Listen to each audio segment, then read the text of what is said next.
Everybody, what's up? It's your boy MJ. Welcome to Beats, Vines, and Life, New Jersey Wine Edition.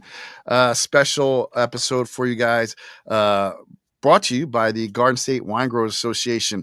My guests today are Hank Zona and Dustin. Is it Tarpine or Tarpin? Tarpine, that's right. Tarpine. Yep. Okay. Hank Zona is a New York Metro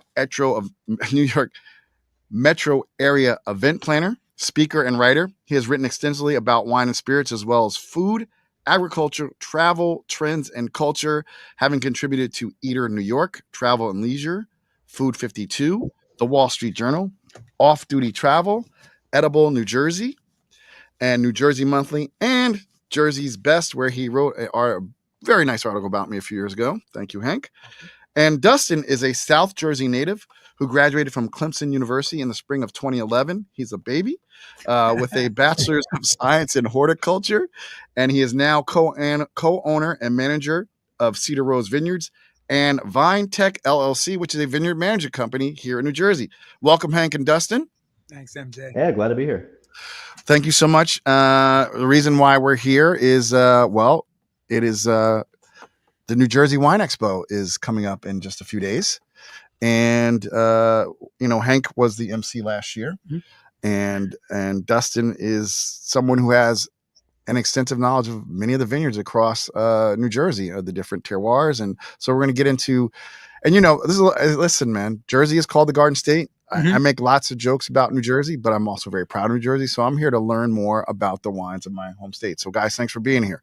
Thanks, man. Mm-hmm. What are we drinking? What do we have right now? And we both have this wine, right, Hank? Yeah, we both have this wine. When we were talking, I said, let me grab a couple of New Jersey wines.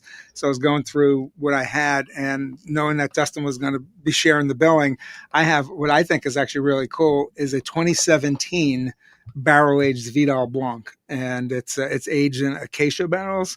And I think to have the conversation about what's happening in New Jersey right now, you got to talk both vinifera and hybrids. And so we're going to start off with the hybrids here with Vidal, and it's tasting good. It is tasting good. So yeah, I mean, that is a great place to kick off. So Dustin, as a vineyard manager and someone who studied horticulture, and on the East Coast too, so it's not like you went out. So I think this is one of the things that trips up a lot of consumers is the hybrids and how they thrive here on the East Coast and things like. So talk about, first of all, you made this wine. Talk about this wine. Talk about 2017 vintage. Talk about the barrel treatment, and also talk about the importance of hybrid varietals in New Jersey. Sure. Yeah. So the 2017 Vidal Blanc, as far as the vintage, if I remember correctly, it was not a great vintage, but it was sort of an above average vintage. I remember all of our reds from that vintage came out pretty nicely as well. And so this Vidal Blanc here, which I've also got in my glass, is so this was actually the press cut of our Vidal Blanc that year. So it was a little bit heavier on color, a little bit heavier on phenolics. So it kind of worked for putting it into a barrel. It's going to have a little more weight. The barrel's going to give it some weight. And so we actually ended up using acacia barrels for this. And so acacia, you're talking about a different type of wood, not oak. And acacia tends to be a lot easier on whites. It's not quite so overbearing as oak can be. So even lighter wines that are, could be easily overpowered by new oak or even partially used oak barrels. Acacia is a lot more gentle. And it tends to bring sort of floral characters to the wine aromatically, which is really nice. And I thought that was actually, when I made this wine, I thought it was really a characteristic of just the wine itself. But after a few years of doing the acacia, that note is always there. So I think it's something that actually gets imparted from the barrels themselves. And it also imparts a really nice roundness to it as well. So it's, very round, very smooth, without being really necessarily too buttery or heavy. It's sort of it's a nice option. We only have, I think, 3 acacia barrels in the winery, so it's not something we do a lot of. But we've put Chardonnay through them, we've put Cayuga through them, interestingly enough, and Vidal tends to work really well also. And you were saying, I asked about hybrids, right? So just importance of hybrids in New Jersey in general. Yeah. Yeah, well, so on the economic side and on the grower side, hybrids are much easier to manage, much easier to take care of, than the vinifera varieties. They generally yield a little bit better. And I would say that, the complexity isn't always there. Like, you're kind of comparing apples to oranges if you want to take like a very well made, Burgundian white and try to compare it to Vidal Blanc. You know what I mean? It's not really in the same ballpark. But that being said, I mean, there is a place for these wines, I think. If you treat them properly, I like it. This is a hybrid that we're putting in, not a cheap barrel, and we're kind of putting it through the whole entire process, almost basically like you would do a vinifera.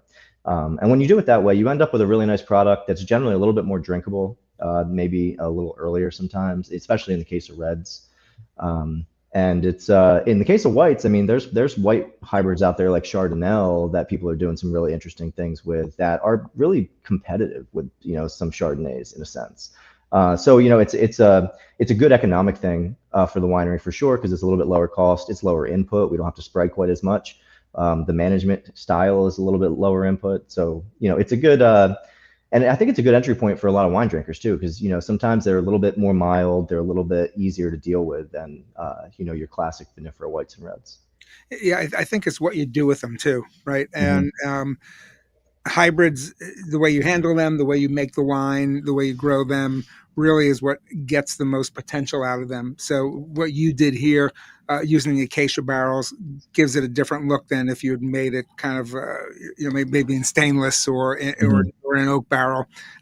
Some people will do pet nats, they'll do sparkling, they'll do blends, they'll do skin contact, just different ways to really get the most potential out of those grapes. And one of the cool things, because they've been grown in New Jersey and in the Northeast now for a good number of years, I think that's where the forefront now is of doing really cool things and good things with hybrid grapes is happening right now. So there's been some experience level already where other regions are just kind of starting to get into hybrids now too. So here there's some experience level. Yeah, I mean, this is a pretty insane wine for me. 8-year-old. It is old. Yeah, I didn't think you'd bring the 2017. I'm shocked, honestly. Try to pull it out of my hat. from New Jersey, and it's a compelling wine. Thank you. It's a very compelling wine. And before we go too far down the rabbit hole, because this will be easy, because I have some wine heavy hitters here with me. November's New Jersey Wine Month. The event is going to take place on Saturday, November 15th, 2025 at Bell Works in Holmdel, New Jersey. Hank will be the MC.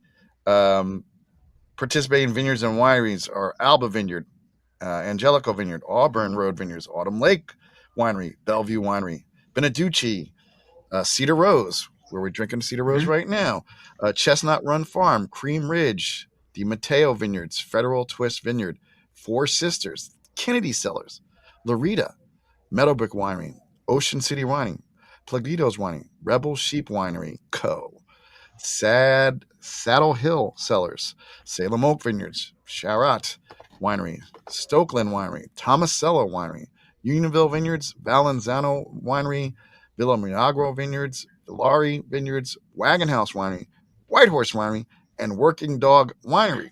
So just so you guys know, it will start. Early access is from 11 to 3 p.m. And, and then the general admission will be from 12 to 3 p.m. And then there'll be a session 2, which will go from 4 to 7 p.m. All this will be in the show notes, but just wanted to get that in early, because when you listen to this, want to make sure you have an opportunity to get tickets before this thing sells out. So backing up, this event, Hank, you were the MC last year, correct? Yeah. Was this the first time they did the event? First time they did it, and I don't think anyone really knew what to expect. So Bell Works, first of all, is a pretty cool space. Yeah. It's the old Bell Labs, but for the Netflix fans, it's really the home of Lumen Technologies, or where Severance is filmed. So some people might want to show up this year just to see what the building looks like. But I think Dustin will agree with me on this. People weren't quite sure what to expect last year, and I think everyone walked away like, "Wow, this was really cool." Over 1,000 people attended. Wow. There were over 30 wineries, and I know we've got that many signed up again I this think year. we've got 36, I think, this Yeah, year. yeah. 35 or 36. Yeah. Yeah. It's the biggest gathering of New Jersey wineries that really happens in the state any given year at this Yeah, point. biggest that's ever happened. Yeah, true. There have been fairs before, like outdoor fairs in different parts of the state that have attracted a good number of wineries, but this really had a different feel to it, I think. And Ed Wengren, State Secretary of Agriculture, not only showed up, but he stayed the whole day, basically. We ran some panel discussions last year, which I thought were really good. We're going to change that up a little bit this year because I think the focus really shouldn't necessarily be industry, but should really be toward the consumer.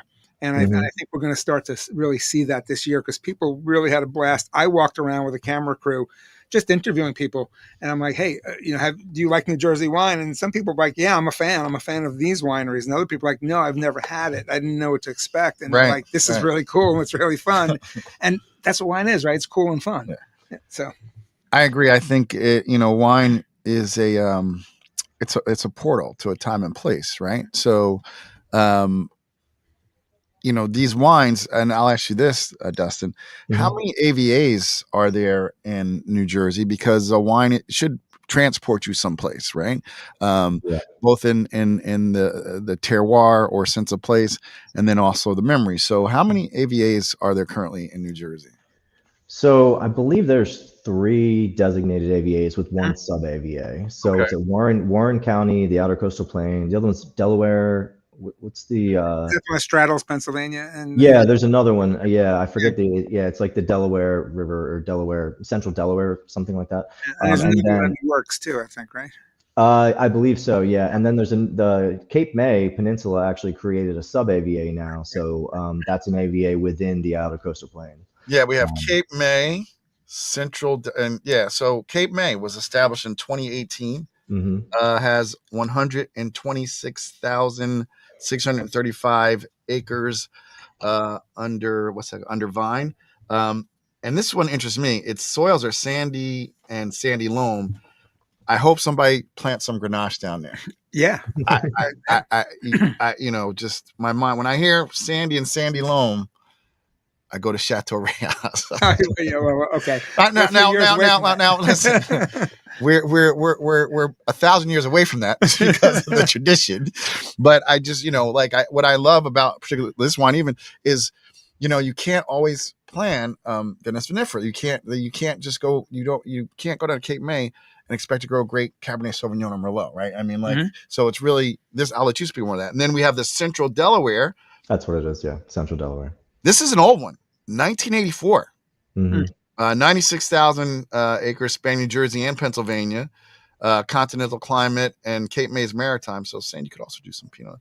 Rocky Shale is down there. Outer Coastal, you mentioned. That's 2006. These aren't all under vine, but it's 2.25 million acres. Maritime, sandy and sandy loam. And then Warren Hills, 1988. So that's seems like the second one. And that's sandy loam over bedrock, glacial, and limestone soils. So, and you mentioned there's a sub AVA coming out of Cape May. Yeah, so Cape May, the Cape May Peninsula AVA is technically inside of the Outer Coastal Plain AVA. Okay. So they applied for that because, in all honesty, if you look especially at the USDA hardiness map, there's parts of of Cape May Peninsula that are like zone 8. Depending on how far down you get, much higher minimum winter lows, much more moderated weather, sandier soils. So they had enough differentiation and distinction in the region to kind of try to pull it out from the rest of the Outer Coastal Plain and make it its own AVA. I think an interesting thing about New Jersey too is people think of it as this one contiguous wine region, but it's 180 miles long. If you took New Jersey and dropped it in, say, France, you're talking about 3, 4, 5 different regions that fit within 180 miles.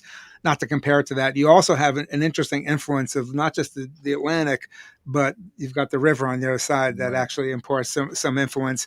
Some people will go as far as say it's an inverted Bordeaux. No one's comparing it to Bordeaux wine, but it makes sense. And there's been some success with Bordeaux varietals sit That, down. that's where we take a lot of our lessons from, for sure. Especially in the southern part of the state. You know, Yeah, we yeah. grow mainly really the Bordeaux varietals with some hybrids thrown in and Mhm. some weird stuff too. Like we have Albarino on our vineyard that actually does really well. I was We have thinking that Viognier. when you hear another one with Maritime is Albarino, I Yeah. think of Galicia and that salt air influence. Hank was mentioning that when we were talking about with the poll. That's something I'm going to have to come try because I love Albarino, and I think that's really fascinating what you guys are doing. Yeah, a handful of you are growing it, right? And you've got it. Yeah, there's about Hawkhaven has it. I know Meadowbrook is growing it. I'm sure some yeah, others too. yeah, probably about maybe 4 or 5. I think there's a couple of vineyards, standalone vineyards that are. I think Larry Koya has grown it on his vineyard Oh, and yes, selling too. it to somebody. Yeah. So let's just back up a little bit. And because people will see you both at the event, they're going to see a lot of Hank. He'll be the MC.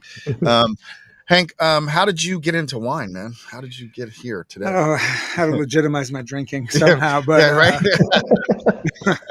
now I grew up in a family with immigrant grandparents. It was on the table, and it was there. And as a kid, you get it, you get it mixed in with your 7-Up, and you get more and more as you go. And it's homemade wine, it's jug wine, but it was good wine. It was honest wine, and it was wine that was just part of the social fabric. I went to Cornell. Got to take a wine class there. Got to go to some of the Finger Lake wineries, which were very different Back then, 4 decades ago, and even dramatic difference in the past 10 to 20 years with climate change. And then really liked wine and I started actually as a quote unquote teaching assistant at the International Wine Center. I saw an ad in the back of Wine Spectator, and basically as a teaching assistant, you went and helped them set up the classes. Right. But you got to take them for free. Who was teaching back then? Mary was running. Mary was running. Yeah. And and this was right when she was almost ready to become her master of wine. She was studying for it, and then they had come out with the Wines for Dummies books, her and Ed McCarthy, her husband, her late husband. So I was that interested in it, wanted to start a business, started having kids, put that on the back burner, dusted it off, and just started sort of like self-taught and self-network, going to events, going to talking to people, and which led into writing and speaking about it too. But I've always been an advocate of local. Yeah. And I've always felt that if you're eating local, you should be drinking local too. But a lot of people's advocacy stops at the glass. Right. And to me, I think it's important to keep that consistent and to make that connection that wine is agriculture too. It's as I like to tell people, when people say, "Oh, New Jersey wine," I remind them that in the state flag, the cornucopia state flag has grapes on it. So and that was developed back in the late 1700s. So grapes have been here, wine's been here. For sure. And how about you, Dustin? I mean, I know you're South Jersey native. You come from ag family or? Not at all, no. So my story is a little convoluted. So we basically, I think, it's funny. I think most people find their way into wine through a pretty convoluted route. Most people in the industry I talk to are exactly the same way. But basically, so I went to school down at Clemson in South Carolina. I grew up, like I said, in South Jersey, lived there my whole life. Up till that college, honestly, the only exposure I really had to any wine at all was Franzia Friday at the party. I think that was about it, really. So about a year into college, I started in genetics, switched over to horticulture, and to satisfy the requirement to graduate, you have to do an internship. And so I just out of pure serendipity, ended up getting this internship at the Rutgers Experiment Station down in Seabrook, New Jersey, which is about 10 minutes from my house. And I was working under a researcher named Dr. Dan Ward. And so he's very heavily involved with the industry and just a great guy overall, big proponent of the industry. And he was, an absolute mentor to me. And he brought me out to every single symposium that was being put on. He introduced me and helped me network and things like that. And then I actually, for the first time, tasted wine, actually good wine. And it kind of blew my mind that there was all this wine being produced in the state. And there's so much potential for the wine in the state. That it just kind of grabbed a hold of me. And so, once we graduated, and my neighbor, my business partner now, Steve Becker, he was working with me over at the same place for the second year I was there. And we just kind of started talking about, how interested we were in it, how we could get into it, trying to create a plan. And when we graduated from college, Steve's mom had this little 3/4 acre piece of woods on our property that we kind of would walk through at the end of the day and just be like, yeah, maybe we could rip this thing down and put a vineyard here or something, just like kind of dreaming. And so I went to California to do an internship after I graduated. And about a week into my internship, I get a call from Steve, and he says, "Hey, I bought a chainsaw, and I started cutting those woods down." And so I get back like 2 months later, and he had like rallied the troops and brought in a bunch of our friends, and they were basically clearing this little piece of woods. And so I jumped in with them. We got the whole thing cleared. One of the local farmers, who was ended up being my business partner eventually, he came and plowed it up for us. We didn't have any. We were straight out of college, so we didn't have any money for poles. We didn't have any money for anything. So we literally went out in the woods and cut down red cedar trees and made 300 trellis poles from red cedar, and used that to stand the vineyard up. And basically, like 2013 or 2012 and 2013, we started writing a business plan. And Steve was lucky enough to run into the same guy, Sam Pepitone, who's now our current business partner, in a pizza shop. And he literally gave him like the pizza shop in New Jersey. Yeah, Go figure. figure. and he literally gave him like the stereotypical like elevator pitch, like, "Hey, look, this is what we're doing," like, whatever. And we actually ended up getting a meeting with him. And so we got the meeting. We ran through our business plan that we had got put together, and he said, "Let's go for it." So we formed that partnership in 2013. We went from putting in an acre and basically a little over an acre of vineyard to 20 acres of vineyard the following year. And no building, no nothing, no utilities, just basically a farm field. So you had to build the building, do the whole thing, get all the permitting, and it took a while. But eventually in 2018, we opened up Cedar Rose Vineyards. And in the interim, we started the other company you mentioned, VineTech. So we do. When we planted our vineyard, we're lucky that Sam has these GPS guided tractors that literally drive themselves. So just like put the lines in the field, like on like the heading and everything you want, press a button, let go of the steering wheel, and it just drives down the row. And so we were able to create this beautiful product really quickly. And then we had some other people ask us to do establishments. Then they started to do some management and some consulting, and it kind of grew into this big business. So now I operate, Steve is the primary for VineTech. I'm basically the primary for Cedar Rose. And also now I'm also the chair of Garden State Wine Growers Association as well. Yeah, in this free time. Yeah, and involved with the Outer Coastal Plain group. I'm on the board of the Outer Coastal Plain Vineyard Association also. But and he's married. Yeah, and I got 2 kids. One of them's 5 months old. That building the vineyard thing, that would make a great Lowe's commercial. Totally. Yeah. Get all the friends together. Yeah, but it was not anything I ever expected to get into. It wasn't anything that I was really necessarily interested in when I was younger. It was just I kind of ran up against this thing where I'm like, this is, I didn't even know, like, I think this is how a lot of people get passionate about wine, is they're like, oh wow, like this Merlot from this vineyard does actually taste different from this Merlot from this vineyard or whatever. And just that sheer fact of like, I think of it as like there's like this great amount of truth in wine, right? Where there's so much, you're being sold so much, and there's so much crazy marketing out there nowadays. Oh my God. Like to have this thing that is just true. Like if you take it and you grow it here, it's like this. You grow it here, it's like this. If this vintage is like this, it has an effect on this product. And just that whole thing of there being this like really true kind of connection between what you're doing, where it's being grown, what the weather looks like, and what this product looks like at the end. Just kind of grabbed a hold of me, and it didn't really ever let go. I think that's a good point. You have to have it in you too. I know Charles Rosen at Ironbound Cider, he said to me, you have to want to do this kind of work. It has to really appeal to you. It's got to be inside you. You can't just walk in and say, yeah, I want a job and I think I'm going to go work in a vineyard. And it doesn't kind of work that way, right? It's you got to get the bug and you got to keep it. And because it's not easy, that's for sure. No, and there's challenges, and especially it's not easy being in an emerging market, which is New Jersey is, being in an area where you've got inconsistency of climate from year to year, and being small and dealing with the name recognition. And let's be honest, New Jersey has this reputation. I mean, we're tough and scrappy, but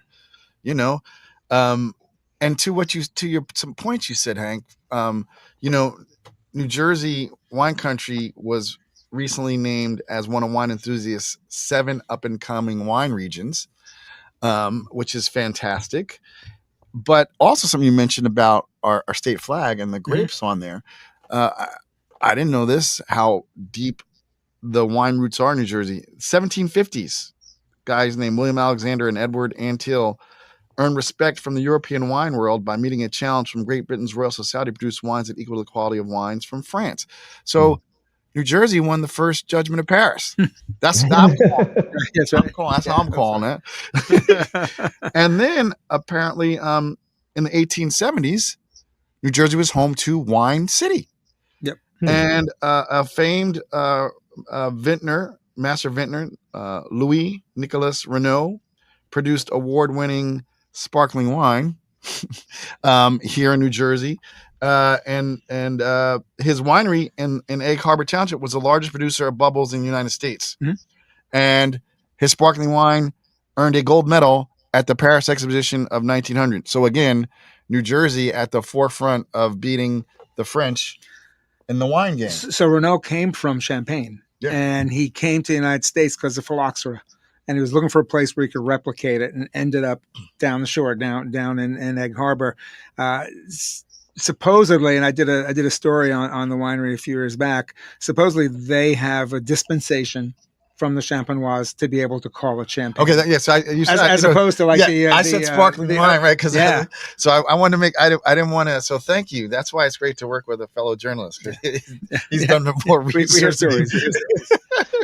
They're still growing grapes there. The wine is not made on site, I don't think today. I think it's made in Virginia, but they have continually grown grapes on the property there. I think it's more of an event space right now, but it does have some historical interest. That's fantastic. Yeah. And then apparently, this is why you probably don't remember this, Dustin, because you're so young, but this is why we need to go back to the Brendan Byrne Arena, because it was Governor Brendan Byrne, who signed the New Jersey Farm Winery Act in 1981. So he loosened restrictions and really opened up the market for more wineries in New Jersey.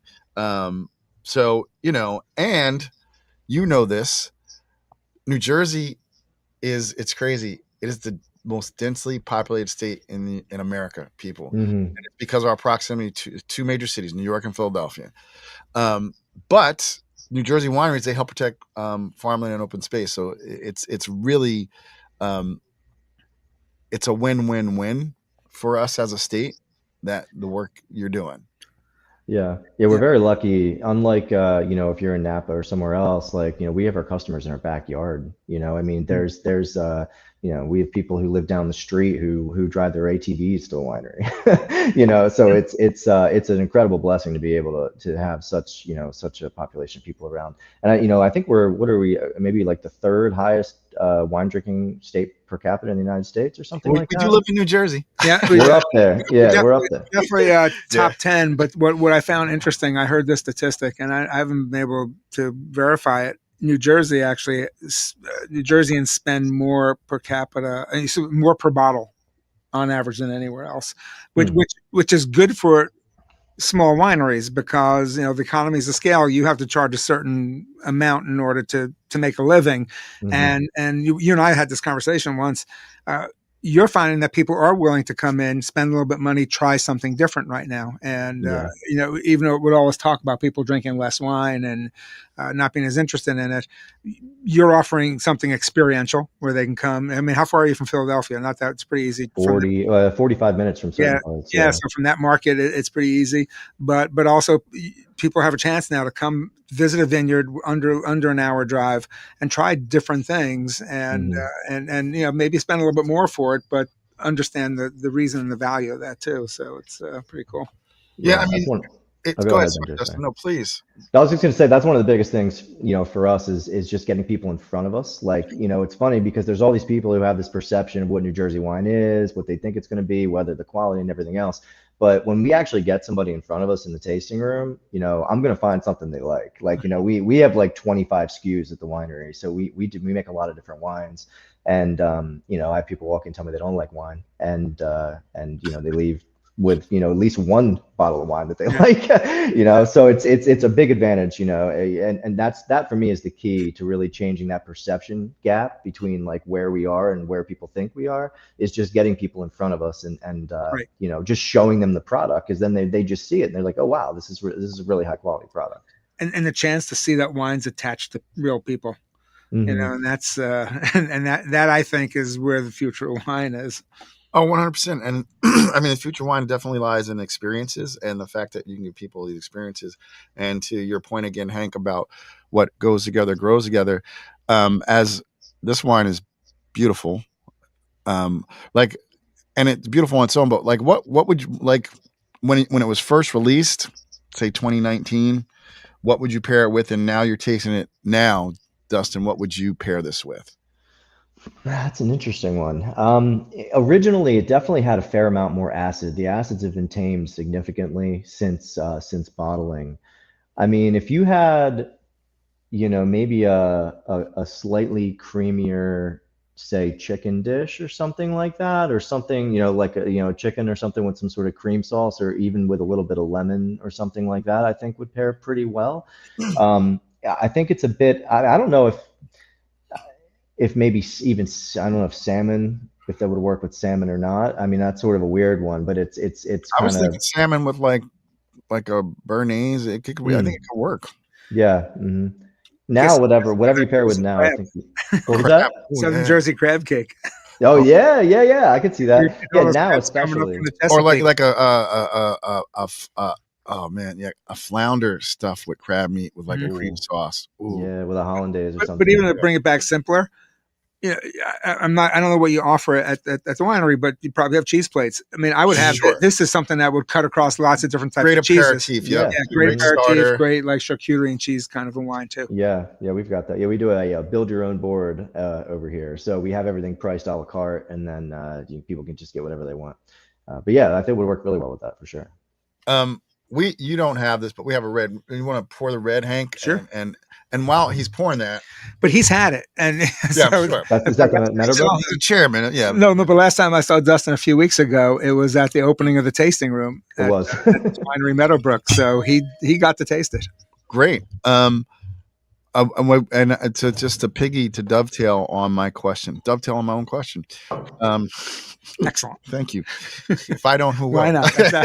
I'm just your guest. Yeah. No.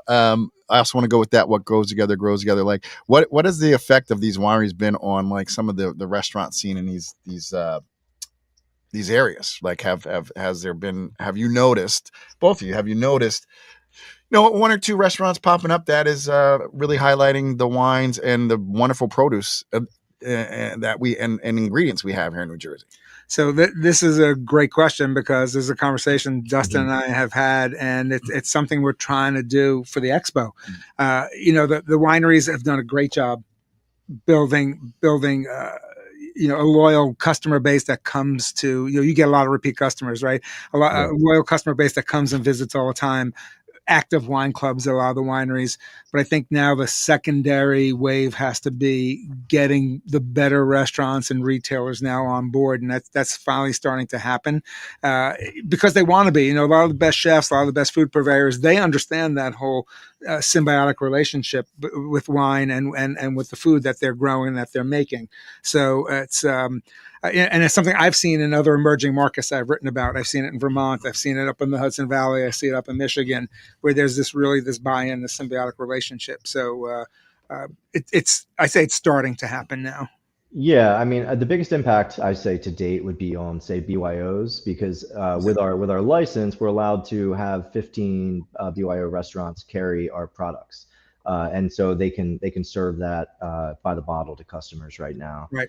So that's been a big way to get it out there. But I would say like Hank said, as far as traction with your more formal traditional restaurants that actually have alcohol service, I think the uptake has been pretty slow to date, but it's something we're actively working on. I know Meadowbrook actually has made some strides, right, in that situation. Yeah. And they made strides really out of necessity, and because before the tasting room opened, he had to move some of his wine. So, so he started going to some of the better local restaurants and shops along the Route 78 corridor, and he got some excellent traction. Like 90 Acres pours Meadowbrook Chardonnay by the glass. And some of the shops. I run a monthly wine club through a shop in my town of Maplewood. I've used his wines in my wine club too. So it's and again, I think there needs to be more of that. There's a restaurant group down in Atlantic City that actually pours the wines by the glass. I think they've had your wine by the glass too, haven't they? We did an event, I think, but they don't have it as like a Okay. staple that they serve on the regular. Yeah. Yeah, but I know Hmm. one place is serving it by the glass, and again, this I think it's an important form of entrenchment that kind Hmm. of has to happen. And one of the things I've been working on the past couple of weeks is trying to get more of these people there so they can see it. So Yeah. I think it lends Marilyn legitimacy Schlossback too. is going to be Marilyn Schlossback. In fact, she and I have done a dinner with New Jersey Wines. She wants to feature them when she opens up her new restaurant. So and she's a great emissary for all New Jersey Yeah. products. So as an example, This Yeah. wine, I do know that some of the most highest rated reds, critically acclaimed, are Cabernet Franc from Mhm. New Jersey. So Hmm. this is the 20 Reserve Cabernet Franc, and you mentioned it's in a Ripasso style. yeah. So Connor Quilty, who's the winemaker, takes a couple of tons of Cab Franc, air dries them in the top of the barn, and then blends it in with his regular Cab Franc. And kind of gives it a little more fruit, a little more texture, a little more of a boost. He also does a carbonic.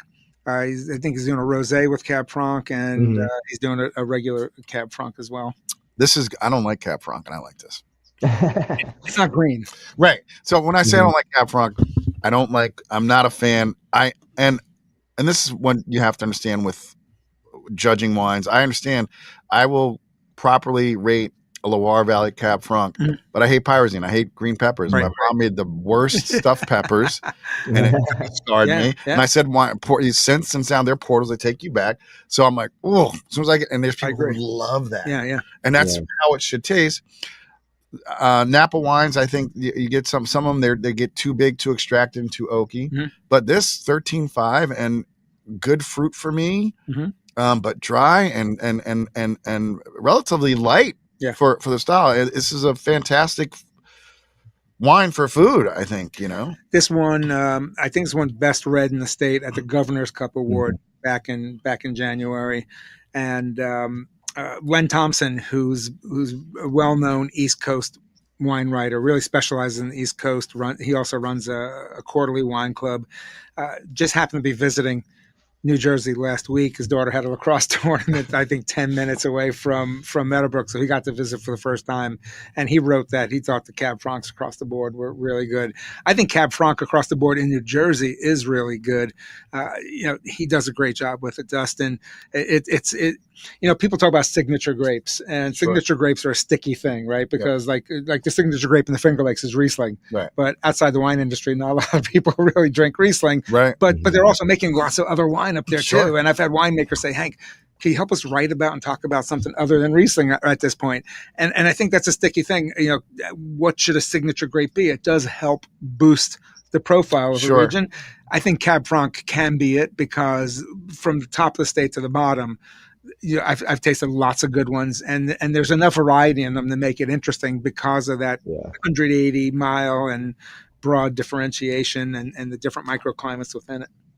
Yeah, I agree. I mean, the Cab Francs down, Meadowbrook in that area, Benedict, I mean, their Cab Francs are a little tighter, Yeah, generally a little more acid driven. And then down, I mean, if you come down where we are, ours are, I a mean, little more body. not totally baked out, but Right. they're very ripe, and I think that's the thing you're essentially, MJ, is that, I mean, we tend to get our Cab Francs very ripe. We're able to really, really get nice ripe fruit, and the Mhm. ripeness is what destroys those pyrazines. So, I mean, it's Yep. effectively an inverse relationship between ripeness Sure. and pyrazines, Sure. pyrazines. So that's, I think, we do a really good job of getting that Cab Franc ripe, and you can get the actual fruit flavor. You still have I call it cedar, or maybe even like graphite. Like that's, Yeah, it shows yeah, up yeah. in those Cab Francs a lot. And I love that in there. And sometimes you get that, sometimes they're a little more fruit forward. Yeah, I totally agree. It's one of our most promising grapes that we grow in the state. I think Connor, he also does a carbonic, and I think Mhm. in New Jersey, I think the carbonic works really nicely with the Cab Franc too. And again, that's just showing a different look, different style. It's very different than a Beaujolais Nouveau, Sure. but it really, I think, makes a very drinkable wine too.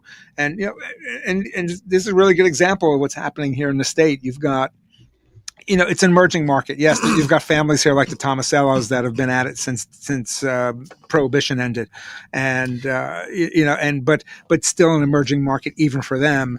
And whereas they're like the biggest winery in the state, I think they might have distribution with one of the big wholesalers. They're probably one of the smaller ones in that portfolio. So it's all about the scale here, and but there's a great wave of new winemakers, young winemakers, and they're figuring it out, and they're doing different things, and they're making it appealing.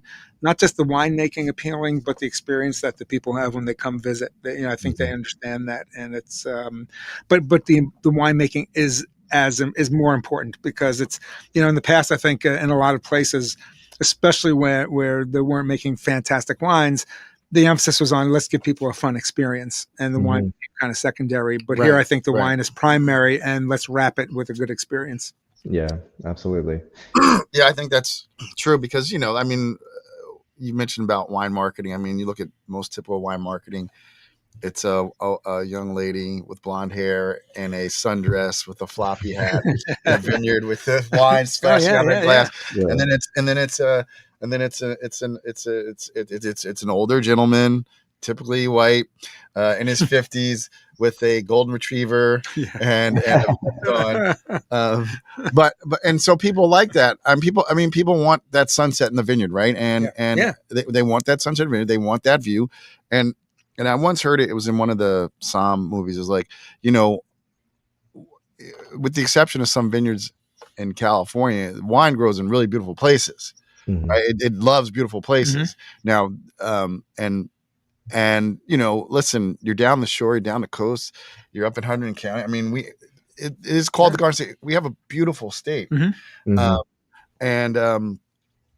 So I see why they were selling experience, but I think, like anything else, you were mentioning, hard to be an emerging market. Now the focus is on the winemaking. It's on the viticulture. What are your thoughts about where do both you see New Jersey wine going over the next decade? Because we do have challenges. We have climate change, which actually has been good for some of these regions because we get more ripeness. Right. But where do you see the New Jersey wine industry going in the next 5 to 10 years? Yeah, sure. I would say the biggest challenge that we've had to overcome recently, and we're dealing with it at Garden State Wine Growers, is trying to figure out how to market effectively in sort of the new digital marketing age. It's when I inherited the chairship, basically we had been using sort of this formula of how to market that was even just not literally like 5 years old. And the first thing I did was went through and looked at it and said, all right, where are we spending our money? We got money going to billboards, we got money going to print ads, things like that, and instantly just cut that stuff out. Because we're at the point now where most people, and even I see this at Cedar Rose, like something like 70% of our referrals come through Google searches. Like if you ask somebody like, hey, where'd you find out about us? It's like Google is the biggest one, and then social media, and then like a little bit of like word of mouth stuff. But just a minuscule, almost nobody says, hey, I saw you on a billboard. Hey, I saw you in this print ad. And for us, the biggest thing, especially where we are, because we're in a more rural part of the state, we got to get people out to us, which is a job in itself. So the thing we're really trying to figure out is the marketing component of how do we get in front of people? How do we show them that wine is something that they should be interested in? Because, the funny thing for me, like there's this huge mismatch between, if you look at the marketing and what the younger generation says when they're surveyed, they want local, authentic, natural products. And then you go and you see what they actually purchase, and it's Surfsides and White Claws. And it's just, I feel like that's an opportunity. And I think it's literally just a lack of sort of understanding of what wine is. They're maybe a little put off by wine because of the elitism thing, but I think there's a huge opportunity there. If you just get these younger people into wineries, give them a good experience, let them really, really taste wine that's made here, genuine, terroir driven wines, that are being made by real people. I think there's a giant opportunity there. So, I would love to see us engage the younger audience a lot more. And even millennial Gen X audiences, they've sort of fallen off of wine a little bit as well. And hey, I just really, well, hey, not you, obviously. Unless everyone, this is all about wine. We're not going to talk about weight loss drugs. Yeah. That is but yeah, which is having a big impact on alcohol consumption. Yes, totally. yeah, more, true. more than weed in New Jersey. Yeah. I think Ozempic's having a Yeah. bigger impact on 100%. drinking. Yeah, but that's I think that's the biggest thing for us is we got to break that mold of this old guard view of what wine is and show people that no, like wine is actually the most authentic, most local, most kind of down to earth thing that you can get. I mean, it's a true product of the earth. I mean, the way we make it, our wine's very low intervention. You don't use very many additives at all. We're trying to express what's coming from the ground and what's coming from the climate. And I think once people get that idea and then it comes across and they understand it, I think they really, really dig into it. But it's just figuring out ways to meet them where they are and then getting them into our tasting room so that we can give them a great experience and we can convert them. You and I had this conversation once where you said when you get the 20 and 30 somethings coming into the tasting room, they are generally much more open-minded, more receptive, and they want something different. They're not looking for Daddy's Cabernet. Yeah, well, they just don't care. Like Chardonnay, they just don't have that frame of reference. Like Right, there's no sort of standard by which they're grading our wines by, and like, oh, this isn't $80 Napa Cabernet. They're just tasting it literally for what it is and just saying, I like this or I don't like this. And when you can get somebody in that situation with an open mind, you can really convince people that this is something that they should be interested in and something that they can explore and learn about. And with all the wineries across the state and everything, it's just, I mean, even as at minimum as just a fun hobby and just go around and check things out and taste different wines. It's incredible, as we all know since we're sitting here. I think we in the state need to get more stakeholders or care holders, I'd like to call them, more people who care. And part of that are people who are getting into the tasting rooms and trying it, right? Because they then become disciples and they go out and they tell their friends, no, this was fun and these wines are really good. And they had a cool food truck or there was a cool band playing, whatever it may be. The whole thing was cool and fun. And that's the emphasis there. You have to overcome this thing that when people say, oh, New Jersey wine, and this happens in lots of markets. I was at the Raw Talk the other night at that part of Swirl Media and Deirdre Heekin was there. Okay. And she said something that kind of echoes what I say about Vermont wine and New Jersey wine. As I like to tell people, someone had a bad wine from California last week and they don't hold a grudge against California. But someone had a bad wine from New Jersey 20 years ago and they're still holding that grudge. So I think that has to do with they got flipped off on the turnpike. They're still driving around. So exactly. But I think that's important though, because people need to know that there's good stuff happening here, good stuff being made. And what I think is going to help with that ascension is the food scene in the state really has become elevated, especially out western New Jersey and southern New Jersey. The influence from a lot of chefs who've left Philadelphia and New York, who've come out to those areas now, and they're the ones who are starting to seek not just the local ingredients for the food they're making, but they are interested in wines. They are interested in local beers, ciders, just whatever it is, because they understand that it is part of their whole program, that the advocacy doesn't stop at the plate, but has to continue onto the glass. Yeah. I could see, I put on my Nostradamus hat here. I could see young chefs, like when you were young, just right out of culinary, so like, because it's affordable, go somewhere near a winery and set up shop. I mean, that's happened consistently around the world in places, and I think that would be a part of the next wave for elevating the food and wine scene. That just young people saying, you know what, maybe I worked 1 year in a Michelin kitchen in New York. I'm not doing this BS anymore. I'm going to go back home. I'm from, wherever, Cinnamints and Delran. I'm from, a small town. And that's happening. Right. And there's we have all these beautiful towns that from the 1920s with the structures, there's towns all over Jersey that look like Asbury Park. Right. Like, well built. And I can see young chefs coming in and beginning to reach out to you guys and creating these partnerships that will help elevate the food and wine scene here. Because that's really, I think, and you just need like one boutique hotel in each little region, and then you've got a wine tourism industry. Right. For real, Reason for people for people because they can stay, right? Yeah. Like that's the Exactly. issue. Like we're gonna go to Jersey for the weekend and we're gonna do it up, right? And then because of that, then someone opens a little donut shop or they make biscuits in the morning, great coffee shop. Yep. And I think that not that we can handle any more people, but we're going to be handling more people. But that's happening. That's happening in Hunterdon County. It's happening in Warren and Mercer County. I'm not sure if it's happening exactly where you are, closer to Philadelphia. To be frank, we need it. You know Yeah. what I mean? Like it's, you look at like downtown Vineland, which is, 10 minutes to my east, and downtown Millville High Street, which when I was in high school was it was the arts district. There was a whole building there. They had Third Friday where they all the artists were out on the street. The people were out all over the place. And you're right. It's literally like this shell of this beautiful downtown that's just sort of waiting to be filled back up. Yep. And that's one of the big things. I recently talked at our local improvement authority meeting, and that was the big sell I was trying to say is that we can build these regions back up with tourism based around wineries.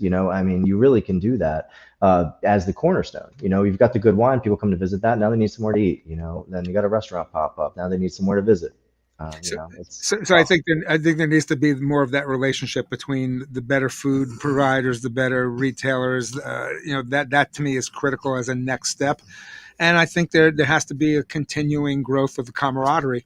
This is another thing that I see. When I've written about Vermont wine, there's a remarkable camaraderie between the winemakers there, and none of them are actually near one another. And they're pretty spread out, but they all sort of interact. There's some of that happening in New Jersey, but then there's some of it not happening. I see it out in Willamette Valley. If you're going out there, it's big out there too.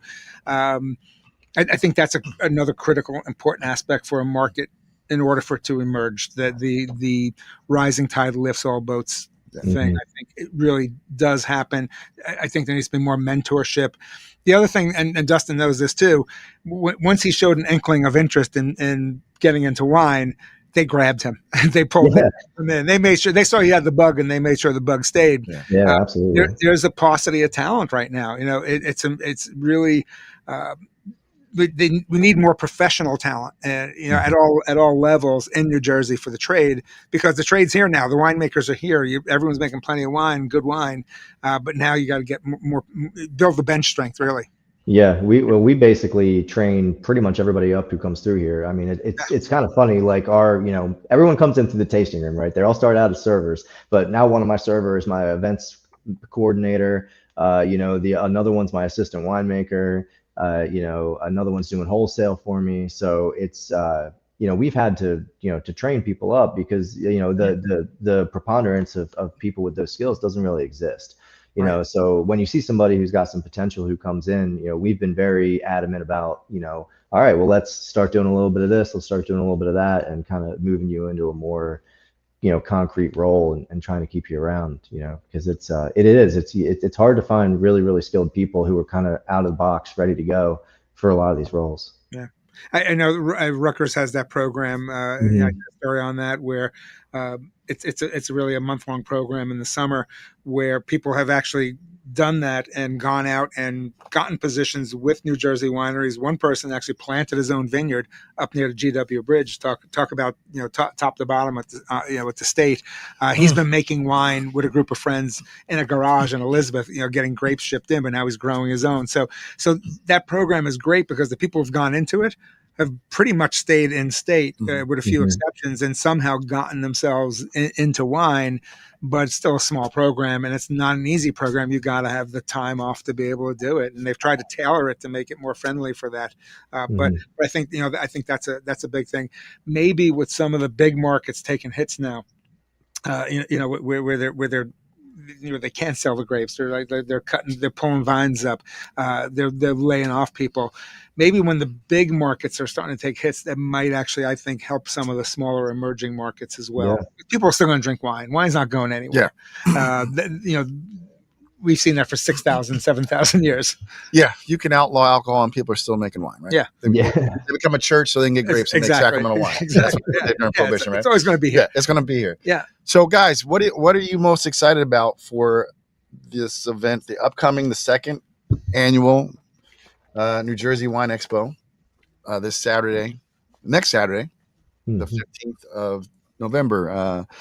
Hank as MC, what are you most excited about? And then we'll go to Dustin as the chairman of the New Jersey Wine. Yeah, no, I'm excited because last year I think exceeded a lot of people's expectations, and mostly it exceeded the expectations of the people who were attending. One of the funniest lines I got from some guy was, I don't really like this. I said, how come? He says, there's no sweet wine here. And, and I'm like, yes, it was, and not to denigrate sweet wine. Look, it has its place, right? But still, it's important to showcase that there are people here wanting to make the best wine possible, and I think people saw that when they were in that room. Whether they were there by themselves with one person or with a group of people. I walked around, talked to people, and I stuck a microphone in their faces, and there was no negative feedback. People were really into it, whether they already had a sort of inkling, whether they were already a big fan, or whether it was just like took them totally by surprise. So I'd love to see more of that because I'd love to see more people coming this year. Awesome. Mm-hmm. Yeah, so I'm excited that we already have surpassed where we are to date as far as ticket sales. We're beyond where we were last year, so that bodes well for more tickets, more people. The more people we can get in there to show off everything the state can do, the better. A couple other things too. We're organizing the event a little differently this year. We decided to organize it by region because we thought that would be super helpful to people. So when people come in, we're actually giving everybody who comes in a New Jersey wine passport. So that way they can, if they want to get jump started on their, passport journey throughout the state to go figure out which wineries they want to go to, they'll have all that information right there. That'll also include a lot of information about the wineries going to be in the room.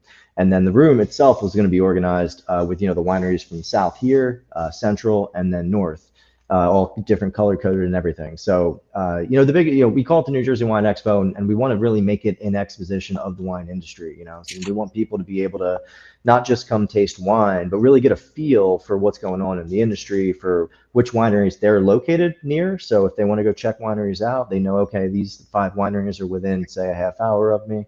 And I'm excited that Hank's working to get some more professionals out there too, because I think that's a big keystone of the thing as well. Is get some restaurant owners out there, some liquor store owners, some media, and really show people what we're doing, because it's when you put us all in one room like that with everything going on, it's really impressive. For anyone who doesn't understand the scale of the industry, when they walk in that room, they take one look around, they're like, whoa, I had no idea that there were this many wineries in the state. They taste the wine. I have no idea the wine was good, everything else. So I'm just excited to get back in there with more wineries, hopefully more people, and do it again, and just grow on what we did last year. It's really great market research for you too, because you are used to seeing a lot of the same faces, and which is an important thing and a great thing. But now you're getting exposed to people who've never even heard of you, and you're getting their reactions right there at the table. I mean, that's key. I mean, that's really kind of that's immediate feedback. Yeah, like when I'm like, oh, I mean, you love that when you hear when someone's like, I didn't expect that, and it's in a good way, 100%. There's nothing more valuable. So, guys, listen, we could talk forever because we're drinking wine. That's right. And there'll be many more of these. I can tell. I'm going to have to start interviewing everybody in Jersey in wine to help grow. So, guys, listen, if you are in the tri-state area or Middle Atlantic area, I mean, you can take the train to, Hazlitt or Middletown and Uber over, or there's lots of hotels in the area if you want to come down. But you should definitely, and if you're in Jersey, get your behind here, man. This is I'm really impressed by these 2 wines. There's going to be 30 plus wineries, wine sampling, industry insiders. That's going to be next Saturday, November 15th, 2025 at Bellworks Ballroom. Early access starts 11 a.m. and there'll be sessions all the way to 7 p.m. So until next time, the listeners, make sure to check out the show notes. I will put the link to newjerseywine.com where you can get your tickets. I'll put some the social media handles, Instagram for New Jersey Wine. I'll put Cedar Rose. I'll put Hanks in there. And until next time, cheers to Mavericks, philosophers, deep thinkers, and all you wine drinkers. Beats Vines of Life, New Jersey Wine Edition. Peace.